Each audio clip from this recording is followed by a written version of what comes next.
Capítulo 5. Universo mental. O universo é mental. Ele está dentro da mente do todo. O Kybalion. O todo é espírito. Mas o que é espírito?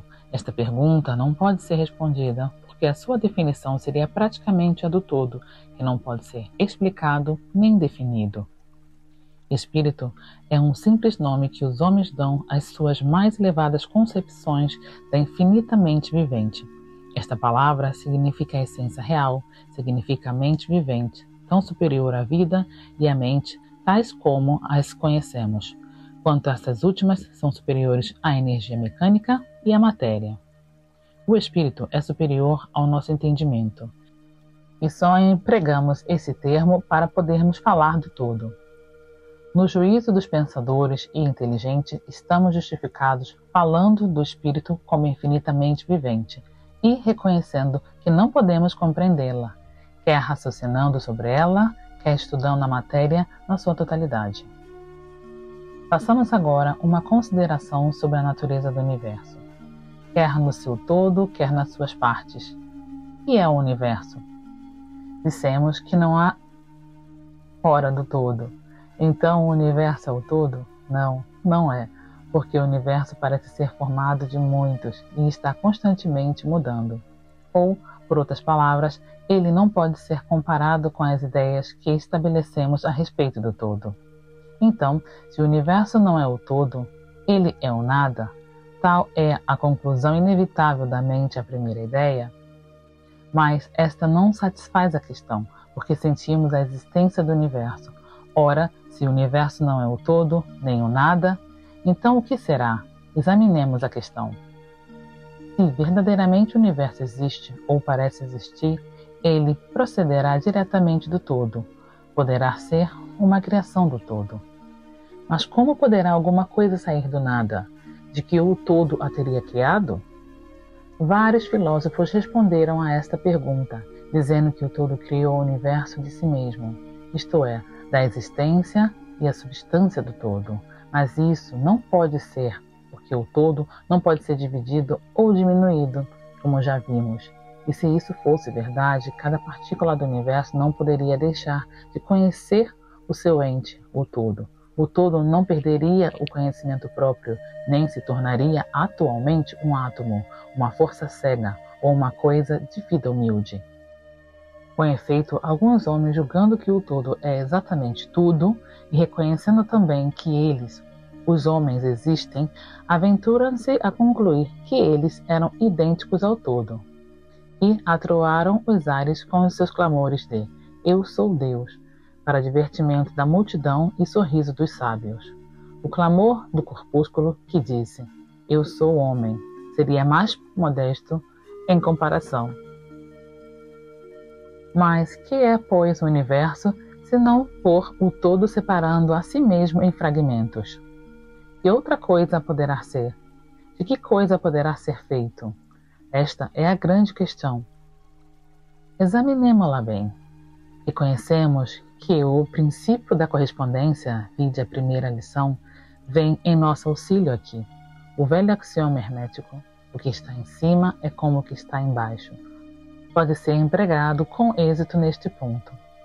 Permite-nos fazer uma rápida hipótese sobre os planos elevados, examinando-os em nós mesmos. O princípio da correspondência aplica-se a este com os outros problemas. Vejamos, pois, no seu próprio plano de existência, como cria o homem. Primeiramente, ele pode criar, fazendo alguma coisa de materiais exteriores. Mas, assim, não pode ser, porque não há materiais exteriores ao todo com os quais ele possa criar. Em segundo lugar, o homem procria ou reproduz a sua espécie pelo processo da geração, que é a própria multiplicação por meio da transformação de uma parte da sua substância na da sua prole. Mas assim, também não pode ser, porque o todo não pode transferir ou subtrair uma parte de si mesmo, assim como reproduzir ou multiplicar a si mesmo. No primeiro caso, haveria uma revogação da lei e no segundo, uma multiplicação ou adição do todo, ideias totalmente absurdas. Não há nenhum outro meio pelo qual o homem cria? Assim ele cria mentalmente e, deste modo, não emprega materiais exteriores, não reproduz a si mesmo e, apesar disso, o seu espírito penetra a criação mental.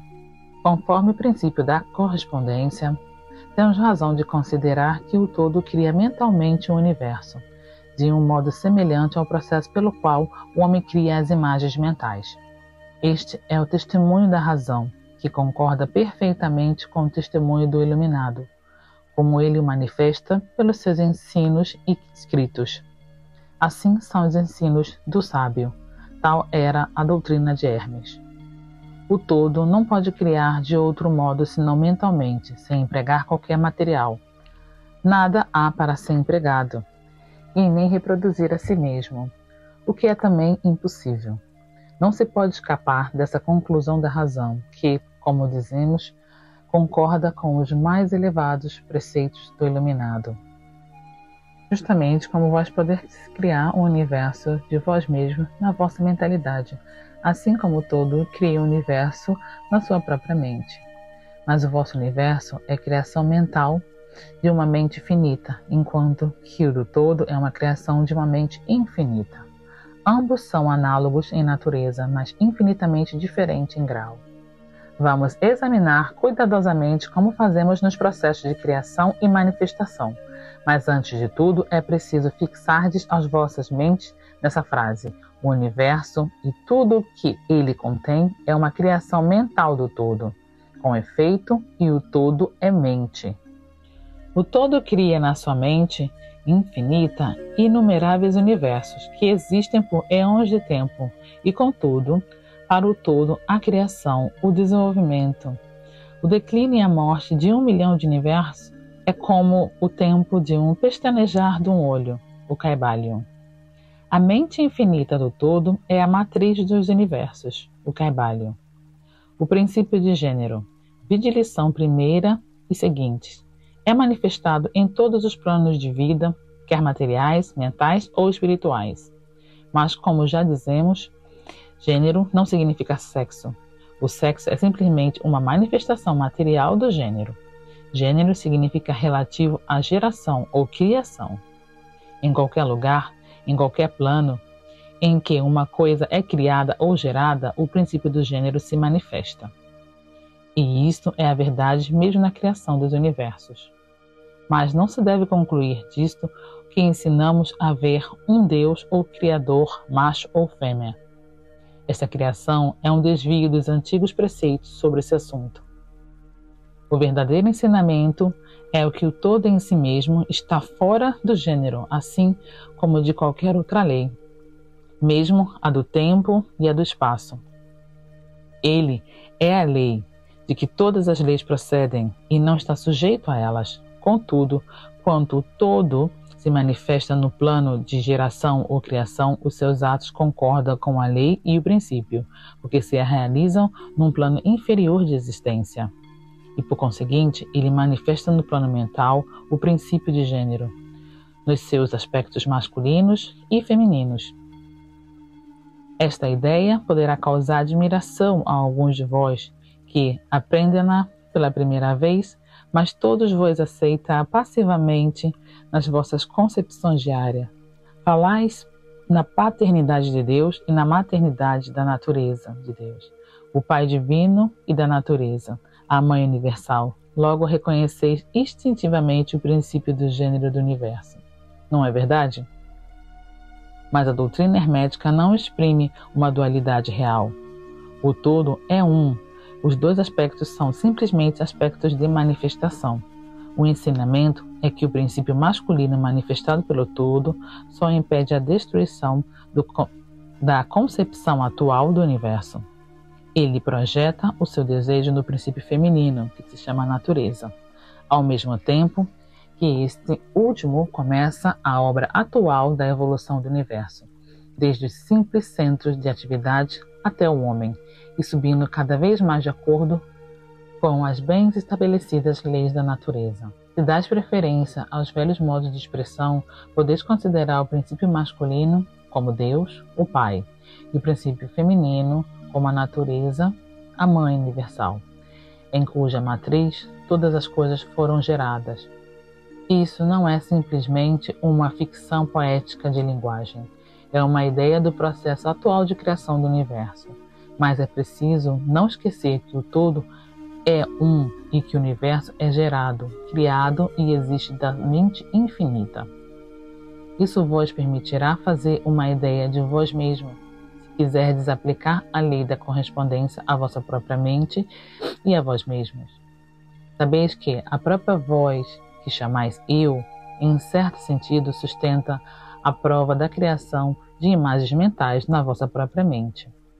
A parte da vossa mente em que é realizada a geração mental pode ser chamada o eu inferior, distinto do eu, que sustenta e examina os pensamentos, as ideias e as imagens do eu inferior. Reparai bem que o que está em cima é como o que está embaixo, e que os fenômenos de um plano podem ser empregados na solução dos enigmas de planos superiores ou inferiores. Será para admirar que vós, os filhos, sintais essa extinta reverência pelo todo, sentimento que chamamos religião. Esta reverência e esse respeito para com a mente Pai, será para admirar que ao considerar as obras e as maravilhas da natureza, fiqueis dominado por um grande sentimento que tem a sua origem fora do vosso íntimo ser? É a mente mãe que vos estreita como a mente estreita ao seu filho ao seio. Não deveis cometer o erro de crer que o pequeno mundo que vedes ao redor de vós, a Terra, que é simplesmente um grão de areia em comparação com o universo, seja o próprio universo. Existem milhões de mundos semelhantes e maiores. Há milhões e milhões de universos iguais em existência dentro da mente infinita do todo. E mesmo no nosso pequeno sistema solar, há regiões e planos de vida mais elevados que os nossos, e entes em comparação, às quais nós, míseros mortais, somos como viçosas formas viventes que habitam no fundo do oceano comparado ao homem. Há entes com poderes e atributos superiores aos que os homens sonhou ser possuído pelos deuses. Não obstante, estes entes foram como vós e ainda inferiores, e com o tempo vós poder ser como eles ou superiores a eles. Porque, como diz o iluminado, tal é o destino do homem. A morte não é real, ainda mesmo no sentido relativo, ela é simplesmente o nascimento a uma nova vida. E continuaremos sempre de planos elevados de vida a outros mais elevados por eões e eões de tempo. O universo é vossa habitação e estudareis os seus mais distantes a esses antes do fim do tempo. Residis na mente infinita do todo, e vossas potencialidades e oportunidades são infinitas, mas somente no tempo e no espaço. E no fim do grande ciclo de eões, o todo recolherá em si todas as suas criações, porém, vós continuareis alegremente a vossa jornada, porque então querereis preparar-vos para conhecer a verdade total da existência em unidade com o todo. E, quando estiverdes na metade do caminho, estareis calmos e serenos, sois seguros e protegidos pelo poder infinito da mente Mãe. Dentro da mente Pai e Mãe, o Filho imortal está na sua morada, o Kaivalyo. Não há nenhum órfão de pai ou de mãe no universo, o Kaivalyo.